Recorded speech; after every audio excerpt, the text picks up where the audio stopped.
अच्छा, उससे पहले फिर हम थोड़ा सा ना ये आज नोमेनक्लेचर डिस्कस कर लेते हैं, वो फिर दोबारा कर लेंगे स्प्लिटिंग। तो नोमेनक्लेचर में हमारे पास मेनली जो चीज़ है वो ये है कि we have to give the name according to IUPAC system. के आईयूपैक सिस्टम के मुताबिक हमने किसी भी कोऑर्डिनेशन कंपाउंड को जो है वो नाम देना होता है, क्योंकि बाकी जो नाम हैं दे आर सो कॉमन कि उनके ऊपर जो है मिक्सिंग पॉसिबल है। तो इसलिए आईयूपैक ने चंद एक रूल्स जो है वो provide, there are certain rules which we have to follow while giving the name to a coordination compound। जैसे कि ये आपके सामने एक coordination compound है, इसमें अगर आप स्क्वायर ब्रैकेट में देखें तो this is coordination sphere and this is ionisation sphere. Ionisation sphere coordination sphere के राइट साइड पे भी हो सकता है, लेफ्ट साइड पे भी हो सकता है। लेफ्ट साइड पे होगा तो यूजुअली कैटायंस होंगे और राइट पे होगा तो यूजुअली एनायंस होंगे। तो पहला रूल ये है कि cations are named first. Cations जो हैं वो पहले लिखे जाते हैं और उसके बाद जो है एनायन का नाम लिखा जाता है। मिसाल के तौर पर अगर स्क्वायर ब्रैकेट से पहले सोडियम या पोटासियम होता तो हम पहले सोडियम या पोटासियम लिखते, उसके बाद ये एनायन की बारी आती।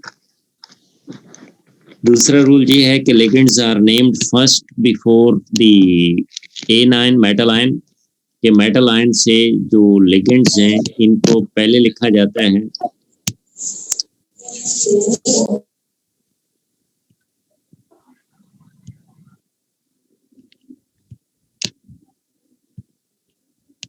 जैसे अमोनिया है तो ये मेटल से पहले लिखा जाएगा, कोबाल्ट से पहले लिखा जाएगा। इसमें दो तरह के लिगेंड है, एक क्लोरो है, एक अमीन है। यहाँ पर अगर आप देखें तो AMMINE लिखा हुआ है, that means that is ammonia ligand which is inorganic in nature. तो जब भी इनऑर्गेनिक अमोनिया होगा तो उस वक्त उसके साथ MM लगाते हैं। जो ऑर्गेनिक अमीन होती है उसमें सिंगल M आता है। तो ये भी एक डिफरेंस है कि जो अमोनिया है उसमें MM आएगा और इसमें जो है जो ऑर्गेनिक अमीन होगी उसमें सिंगल M जो है वो लिखा जाता है। तो these ligands are named before metal ions. जैसे अमोनिया है, क्लोरो है, ये मेटल आयन से पहले लिखे जाएंगे।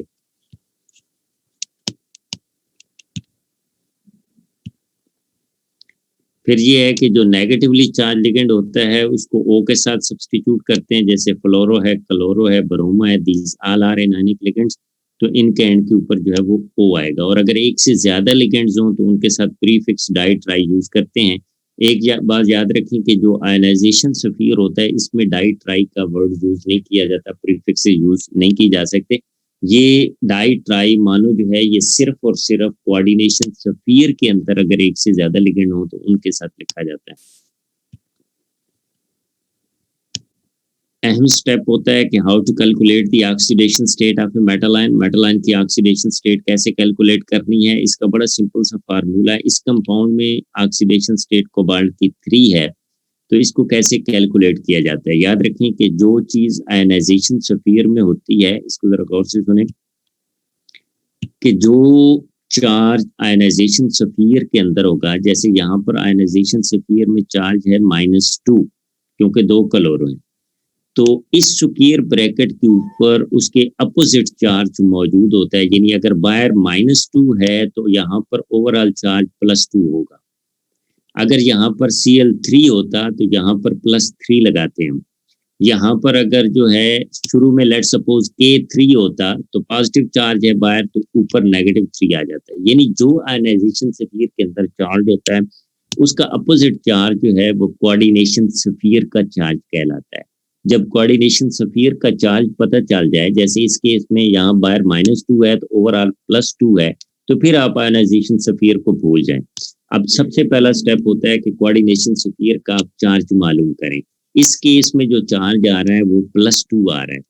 तो जब आपको ओवरऑल चार्ज +2 पता चल जाए तो फिर आप कोऑर्डिनेशन स्फीयर का इजीली कैलकुलेट कर सकते हैं। मिसाल के तौर पर क्लोरो का -1 होता है, अमोनिया 0 होता है। कोबाल्ट का कितना चार्ज हो कि ओवरऑल +2 आए, तो डेफिनेटली कोबाल्ट का चार्ज अगर +3 होगा तो ओवरऑल चार्ज हमारे पास +2 आएगा। तो ये फिर इसकी ऑक्सीडेशन स्टेट कहलाती है और इसको रोमन में लिखते हैं। एक दफा फिर आप देख लें कि जो सफियर के बाहर चार्ज होगा -2 है, तो वही चार्ज अपोजिट कोऑर्डिनेशन सफियर के ऊपर होगा। और जब कोऑर्डिनेशन सफियर का चार्ज पता चल जाए तो फिर आप अंदर मेटल आयन का चार्ज मालूम कर सकते हैं। कैसे? कि अगर ओवरऑल +2 है, ये -1 है, पता है आपको, अमोनिया न्यूट्रल है, 0 होता है, तो इसका +3 होगा तो ओवरऑल +2 आएगा, क्योंकि ये -1 है। अब एक और चीज भी आप क्लियर कर लेंगे कि जो कोऑर्डिनेशन स्फीयर का चार्ज होता है, ये जरूरी नहीं है कि वही चार्ज मेटल आयन का हो। मेटल आयन का चार्ज डिफरेंट हो सकता है, सेम भी हो सकता है, लिहाजा कैलकुलेशन जरूरी है। पहले आपको मालूम करना है कोऑर्डिनेशन स्फीयर का चार्ज, उसके बाद आप मेटल आयन का इजीली मालूम कर सकते हैं, क्योंकि लिगेंड्स का यूजुअली नोन होता है, या न्यूट्रल होते हैं, या इनायनिक लिगेंड्स होते हैं। तो वो जो चार्ज आएगा मेटल का, ये उसकी ऑक्सीडेशन स्टेट कहलाएगी, और इसको आपने लिखना है स्क्वायर छोटी ब्रैकेट्स के अंदर रोमन्स में। अच्छा, उसके बाद जो ये प्रीफिक्स यूज करना है, पेंटा अमीन क्लोरो, मानो यूज नहीं करते, यानी एक हो तो यूज नहीं करते, पेंटा अमीन क्लोरो कोबाल्ट, और ब्रैकेट में आ जाएगा 3। अगर इसका पूरा आप नाम देखें यहाँ पर, तो ये इसका पूरा नाम है, पेंटा अमीन क्लोरो कोबाल्ट 3 और क्लोराइड। क्लोराइड ये वाला है, बाहर वाला। अब अगर आप देखें तो ये दो तरह के लिगेंड्स थे, एक क्लोरो था, एक अमीन था, तो फिर इनको हमने अल्फाबेटिकली लिखा, अमीन पहले आएगा, क्लोरो बाद में आएगा। और ये भी रूल है कि जो लिगेंड्स होते हैं, they are named first before the metal ion, metal से पहले लिखते हैं, मेटल के बाद उसकी ऑक्सीडेशन स्टेट आती है, और आखिर पे आयनाइजेशन सफीर के अंदर जो चीज मौजूद होती है उसका नाम लिखा जाता है। तो लिहाजा ये बनेगा पेंटा अमीन क्लोरो कोबाल्ट 3 और फिर क्लोराइड। अब अगर आप देखें तो इस नाम के दरमियान और फिर थोड़ी सी स्पेस है क्लोराइड, और ये इंडिकेट कर रहा है कि this is the coordination sphere, और ये जो है ये आयनाइजेशन सफियर है। आयनाइजेशन सफियर में मैं पहले आपको बता चुका हूँ कि आप ये by di tri prefix use नहीं करते। तो कोऑर्डिनेशन सफियर का जब नाम लिखना होगा तो उसमें कोई स्पेस नहीं आएगी, और कोऑर्डिनेशन सफियर के बाद जो आयनाइजेशन सफियर है उसमें आपने थोड़ी सी स्पेस देनी है, ताकि ये डिफरेंशिएट कर सकें कि ये कोऑर्डिनेशन सफियर है, ये आयनाइजेशन सफियर है। अब इसी तरीके से अगर आप जो है ये वाला देखें तो इसमें बाहर जो है Br3 है, यानी -3 चार्ज है, तो ओवरऑल यहाँ पर चार्ज कितना आएगा? +3। अब अगर ओवरऑल +3 है, वाटर के ऊपर 0 है, तो कोबाल्ट का कितना होना चाहिए? +3। तब ओवरऑल चार्ज जो है वो +3 आएगा। तो इसका अगर आप नाम लिखेंगे तो ये बन जाएगा hexa aqua cobalt 3 bromide. Bromide के साथ ट्राई ब्रोमाइड यूज नहीं करना, और यहाँ स्पेस भी देनी है, क्योंकि ये आयनाइजेशन सफियर है और ये जो है ये कोऑर्डिनेशन सफियर है। नेक्स्ट मॉलिक्यूल अगर आप देखें तो बाहर 2 सोडियम है, यानी बाहर +2 चार्ज है, तो इसके ओवरऑल चार्ज -2 आएगा। -2 अगर ओवरऑल चार्ज आता है कोऑर्डिनेशन सफियर के ऊपर, तो हम प्लाटिनम का कैसे निकालेंगे? अगर ओवरऑल चार्ज -2 है, क्लोरो -1 होता है, ये 4 माइनस, ओवरऑल -2 है, तो इसका कितना होना चाहिए? +2। +2 होगा तो ओवरऑल चार्ज -2 आएगा। तो फिर आप इसको लिख सकते हैं सोडियम टेट्रा क्लोरो प्लाटिनेट 2। अच्छा, याद रखें कि जब ओवरऑल चार्ज माइनस होता है तो फिर जो मेटल होती है उसके एंड पे 8 लगा देते हैं, ATE8, और रोमन जो है वो उसी तरीके से आएगा 2, यानी टेट्रा क्लोरो प्लाटिनेट 2। अब यहाँ पर थोड़ी सी इसने गलती की है कि सोडियम ये जो है ये कोऑर्डिनेशन सफियर है टेट्रा क्लोरो प्लाटिनेट, और सोडियम आयनाइजेशन सफियर है, लिहाजा यहाँ थोड़ी सी स्पेस होनी चाहिए।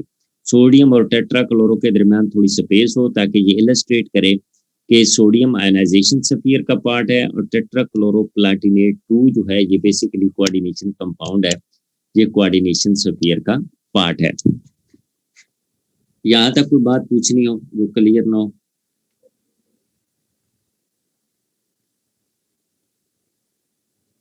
सर ये बता दें कि आपने बताया कि अगर आयनाइजेशन स्फीयर राइट में हो या लेफ्ट में हो, तो पहला जो रूल है वो बता दें, जरा रिपीट कर दें।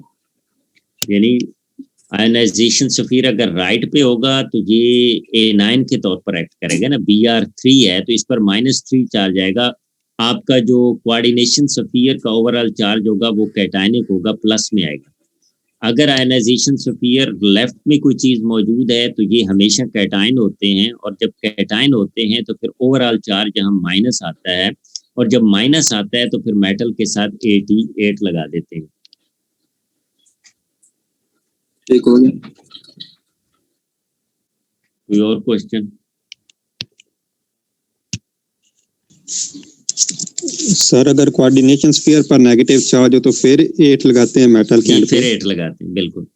जैसे यहाँ आप देख रहे हैं ना, यहाँ माइनस चार्ज आ रहा है, यहाँ माइनस नहीं, यहाँ प्लस आ रहा है, तो यहाँ मेटल का नाम चेंज नहीं हुआ। यहाँ माइनस आ गया तो मेटल का नेम चेंज हो गया। प्लाटिनियम की जो ऑक्सीडेशन स्टेट है, ये सोडियम प्लाटिनेट वाला हमने किया है, इसमें क्लोरो और प्लाटिनेट के दरमियान स्पेस आएगी?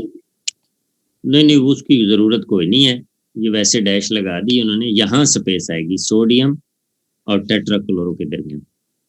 Okay sir. Sir rule 5 explain कर दें। रूल 5 क्या है? सर उसे एक्सप्लेन कर दें। ऑक्सीडेशन स्टेट है ना, तो ऑक्सीडेशन Yes, sir. स्टेट में बता रहा हूँ कि अगर बाहर जो है, जो चार्ज होता है उसका अपोजिट चार्ज होता है कोऑर्डिनेशन स्फीयर के ऊपर। यहाँ पर बाहर चार्ज -2 है, तो ओवरऑल चार्ज यहाँ पर कितना आएगा? +2। अब इस +2 को आपने जो है काउंट करना है। +2 कैसे आता है ओवरऑल चार्ज यहाँ पर? वो ऐसे आएगा कि अगर इसका -1 है, इसका 0 है, और इसके ऊपर कितना हो कि ओवरऑल +2 आ जाए, तो यहाँ पे हमें पता चल जाएगा कि कोबाल्ट का अगर 3 होगा तो फिर ओवरऑल चार्ज +2 आ सकता है।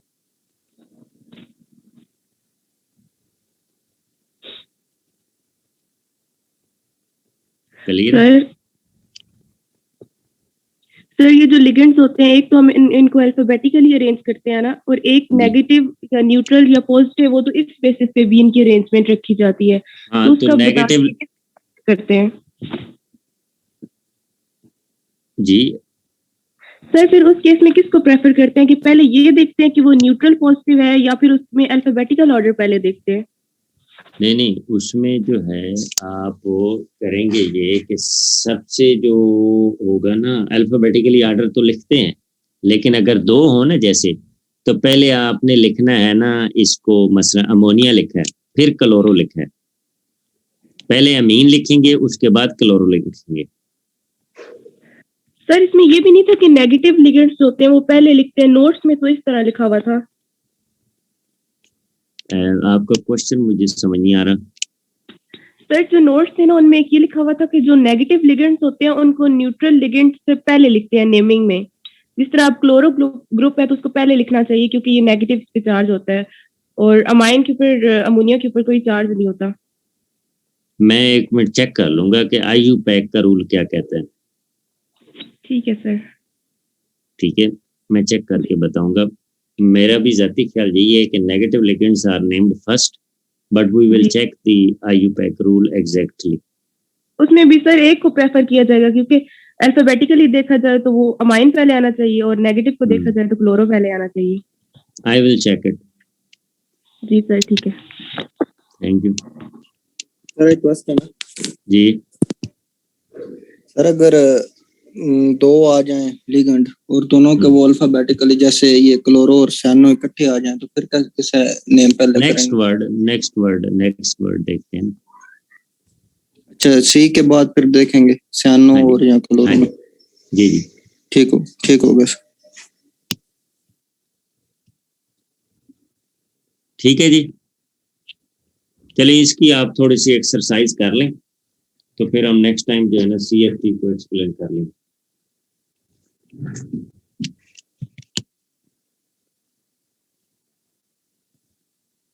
ओके जी।